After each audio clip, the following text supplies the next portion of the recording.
نماز پڑھو اس سے پہلے کہ تمہاری نماز جنازہ پڑھی جائے، نماز پڑھو اس سے پہلے کہ تمہارا روح کا رشتہ تمہارے جسم سے ٹوٹ جائے، نماز پڑھو اس سے پہلے کہ موت سے تمہاری آنکھیں بند ہو جائے۔ میرے عزیز، میرے بھائی، اللہ اکبر، اگر تو نماز نہیں پڑھتا تو یاد رکھ، اپنے آپ پہ رحم کر، اپنے آپ پہ رحم کر۔ اللہ کے رسول غیب دا نبی صلی اللہ علیہ وآلہ وسلم نے فرمایا، سب سے زیادہ موت کے وقت اگر کسی کو تکلیف ہوتی ہے تو بے نمازی کو تکلیف ہوتی ہے۔ قیامت کے دن سب سے زیادہ عذاب اگر کسی کو ہوگا تو بے نمازی کو ہوگا۔ ایک حدیث سن لیجئے جس کو علامہ عثمان ابن حسن نے درۃ الناصحین کے اندر نقل کیا ہے۔ یہ حدیث سن لیں، اس کے بعد ایک اور بات کر کے بات مکمل کرتے ہیں۔ دل کے کانوں سے سننا، میرے آقا صلی اللہ علیہ وآلہ وسلم کے دیوانوں، اپنی بات نہیں کر رہا ہوں، کتاب کے حوالے سے مصطفیٰ جان رحمت کی بات کر رہا ہوں۔ اے میرے بھائیو، کھیل کود میں کب تک زندگی گنواتے رہو گے؟ اے میرے بھائیو، کب تک اللہ سے دور بھاگتے رہو گے؟ اپنی بہنوں سے بھی کہتا ہوں، جہالت کی زندگی کب تک گزارو گی؟ کب تک سیریل، فلمیں، گانے، باجے، تماشوں میں مصروف رہو گے؟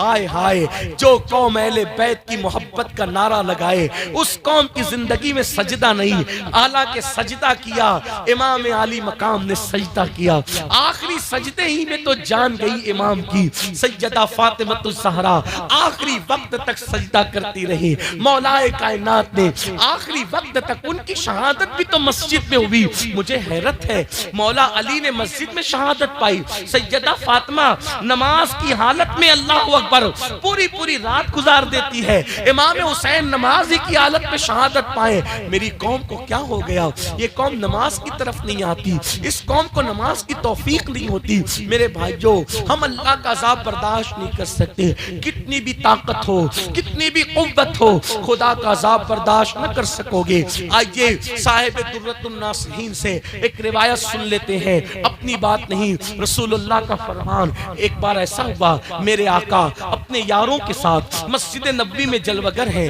میرے سرکار مسجد نبوی میں جلوہ فروز ہے۔ ایک جوان روتے ہوئے مسجد نبوی میں آتا ہے، اور مسجد نبوی میں آنے کے بعد اس کی آنکھوں میں آنسو تھے۔ اللہ کے رسول غیب دا نبی صلی اللہ علیہ وآلہ وسلم اس کو روتا ہوا دیکھ کر اس کے حال زار پہ رحم کرتے ہوئے اس سے پوچھتے ہیں، اے جوان، تو کیوں رو رہا ہے؟ تیرے رونے کی وجہ کیا ہے؟ تیری آنکھ میں آنسو کیوں ہے؟ اس جوان نے کہا، یا رسول اللہ صلی اللہ علیہ وآلہ وسلم، میرے ماں باپ آپ پہ قربان۔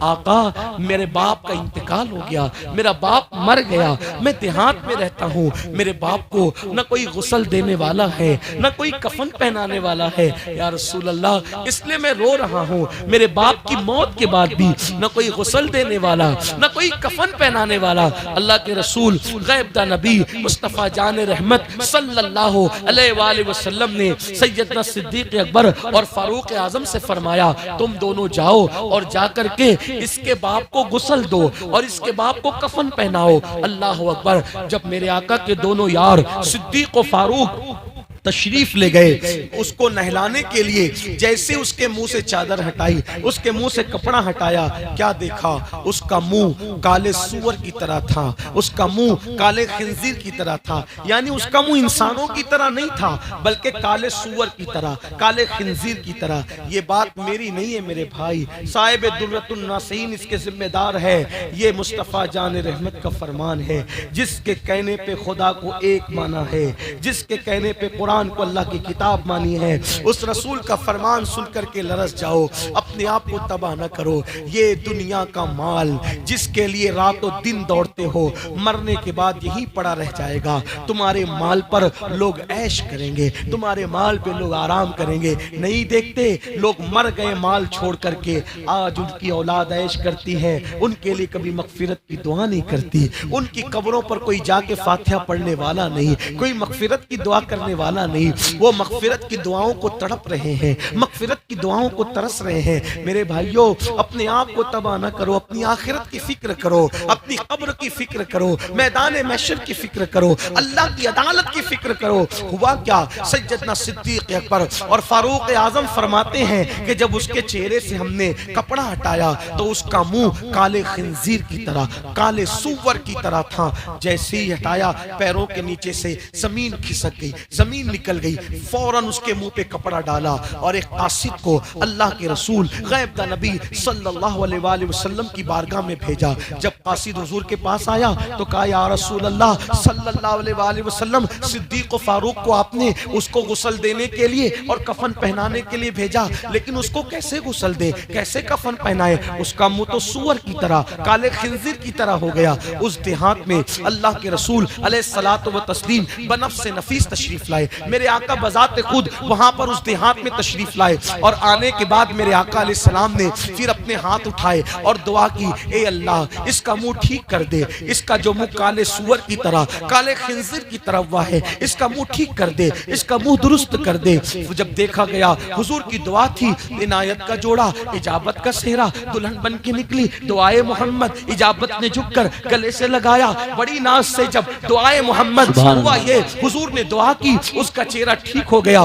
فوری طور پہ صحابہ نے، اصحاب مصطفیٰ نے غسل دیا، غسل دینے کے بعد کفن پہنایا، کفن پہنانے کے بعد صحابہ کرام نے پھر اس کی نماز جنازہ پڑھی، صحابہ نے اس کی نماز جنازہ پڑھی۔ نماز جنازہ کس نے پڑھی؟ صحابہ نے۔ میرے بھائیوں توجہ کرنا، کسی مسجد کے امام نے نہیں، ہم جیسے مولوی صاحب لوگوں نے نہیں، اللہ اکبر، ہم جیسے پیر صاحب لوگوں نے نہیں، بلکہ اصحاب مصطفیٰ نے روئے زمین پر، روئے زمین پر، چشم فلک نے اور پشت زمین نے، انبیاء کے بعد اگر سب سے بہترین کوئی مخلوق دیکھا ہے تو اس کو اصحاب مصطفیٰ کہتے ہیں، اسے صحابہ کہتے ہیں۔ صاحب درۃ الناصحین کے مطابق صحابہ نے نماز جنازہ پڑھی، اور نماز پڑھنے کے بعد جب اس شخص کو قبر میں رکھا جانے لگا تو کسی نے دھیرے سے کہا، پہلے تو اس کا منہ کالے سور اور خنزیر کی طرح ہو گیا تھا، اب مرنے کے بعد جب منہ ایسا ہوا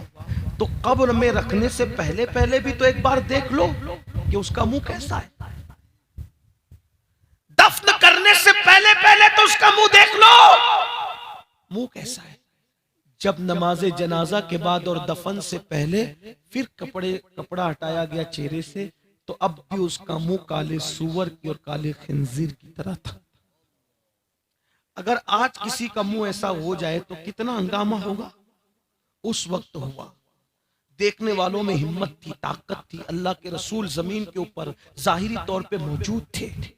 صحابہ نے پوچھا، آقا اس کا منہ کالے سور کی طرح، کالے خنزیر کی طرح بار بار کیوں ہو جاتا ہے؟ تو میرے آقا نے خود کوئی جواب نہیں دیا، فرمایا اس کے بیٹے کو بلاؤ۔ جب اس کے بیٹے کو بلایا گیا تو فرمایا، تو سچ بتا، میرا اللہ کسی پہ ظلم نہیں کرتا، میرا اللہ کسی پہ ظلم نہیں کرتا، زیادتی نہیں فرماتا، میرا اللہ تو اپنے بندوں سے بہت پیار کرتا ہے، وہ کسی کو اس طرح کی سزا بلا وجہ نہیں دیتا۔ تجھے بتانا ہوگا کہ تیرے باپ کا جرم کیا تھا، تیرا باپ کرتا کیا تھا، کیا کرتا تھا تیرا باپ؟ تو اس جوان نے کہا، یا رسول اللہ صلی اللہ علیہ وآلہ وسلم، میرا باپ ہر نیکی کرتا تھا، لیکن جب نماز کا وقت آتا تھا تو نماز کے وقت میں وہ سو جاتا تھا، وہ نماز نہیں پڑھتا تھا، میرا باپ بے نمازی تھا۔ تب میرے آقا نے فرمایا، جو دنیا میں نماز نہیں پڑھے گا، جب قبر میں وہ دفن کیا جائے گا اور قیامت کے دن قبر سے اس کو اٹھایا جائے گا، جو دنیا میں نماز نہیں پڑھے گا، جب اس کو اس کی قبر سے قیامت کے دن اٹھایا جائے گا تو اس کا منہ بھی کالے سور اور کالے خنزیر کی طرح ہوگا۔ اللہ اللہ، ہنستے ہنستے کھلکھلاتے قہقہا لگاتے ہوئے نمازوں کو چھوڑنے والوں، یہ کسی لیڈر کا، کسی خطیب کا قول نہیں، یہ اللہ کے رسول کا فرمان ہے کہ قیامت کے دن وہ کالے سور کی شکل میں اٹھے گا۔ آپ سے پوچھتا ہوں، اگر چہرے پہ پھنسی آ جائے، پھنسی تو تم کسی محفل میں نہیں جاتے شرم کے مارے، جب پھنسی آنے پر کسی محفل میں نہیں جاتے شرم کے مارے، سور والا منہ لے کر رسول اللہ کی بارگاہ میں کیسے آؤ گے، اللہ کی بارگاہ میں کیسے آؤ گے؟ لرز جاؤ، لرز جاؤ۔ یہ گڑی ہوئی باتیں نہیں ہیں، یہ پڑھی ہوئی باتیں ہیں، کتابوں میں لکھی ہوئی باتیں۔ میرے بھائیوں، میں تمہارے سامنے جو ہے تمہاری منتیں کر کے کہتا ہوں، بہت دنیا کی رنگ ریلیوں میں ڈوب چکے ہو، نکلو۔ دنیا میں آوارگی کرنے نہیں آئے تھے، دنیا میں پاپ کرنے نہیں آئے تھے، دنیا میں عیاشی کرنے نہیں آئے تھے۔ مسلمانوں، ہم دنیا میں آئے، قرآن کہتا ہے الذی خلق الموت والحیات لیبلوکم ایکم احسن عملا، کہ ہم نے زندگی اور موت کو اس لیے پیدا کیا تاکہ ہم تمہارا امتحان لے، تمہیں آزمائے کہ کون تھوڑی سی زندگی پا کے اچھا عمل کرتا ہے۔ دیکھ لو یزید کی زندگی اور دیکھ لو امام حسین کی زندگی۔ یزید نے نمازیں چھوڑی، یزید نے شراب عام کیا، یزید نے عورتوں پہ پاپ کی نظریں ڈالی۔ وہ بادشاہ تھا، اللہ نے اس کو دولت دی، اس نے عیاشی کی، پاپ کی، آوارگی کی۔ آج اس کی قبر کا نشان موجود نہیں ہے۔ 15 بیٹے چھوڑ کے مرا تھا، ایک بھی بیٹا اس کی نسل میں موجود نہیں۔ میرے حسین نے اللہ کے دین پر اپنا سب کچھ لٹا دیا، بھوکے پیاسے رہے مگر نماز نہیں چھوڑی، عبادت نہیں چھوڑی۔ ارے تاریخ کی اوراق گواہ ہے کہ کٹا ہوا سر ہے، نیزے پہ چڑھا ہے، لیکن حسین بتا رہے ہیں میرے جسم کا تعلق میرے سر سے ختم ہو گیا ہے، لیکن تلاوت قرآن کر کے بتا رہے ہیں اب بھی قرآن سے میرا رشتہ موجود ہے۔ نیزے پہ قرآن سنا کر کے بتایا قرآن سے اب بھی میرا رشتہ نہیں ٹوٹا۔ جسم سے سر کا رشتہ تو کٹ چکا ہے، لیکن قرآن سے میرا رشتہ اب بھی باقی ہے۔ میرے امام نے نماز پڑھی، صراط مستقیم پہ رہے، سچائی پہ رہے، اللہ کے دین پہ استقامت کے ساتھ ڈٹے رہے۔ کیا ہوا؟ ایک بیمار چھوڑ کر گئے، بے شک بے شک۔ ایک بیمار۔ آج مسلمانوں کی کوئی بستی ایسی نہیں ہے جہاں امام حسین کی اولاد نہ رہتے۔ اس لیے یزید کو عبرت کی نگاہ سے دیکھو، چلتے پھرتے یزید مت بنو، اللہ کی بارگاہ میں رجوع کرو، توبہ کرو۔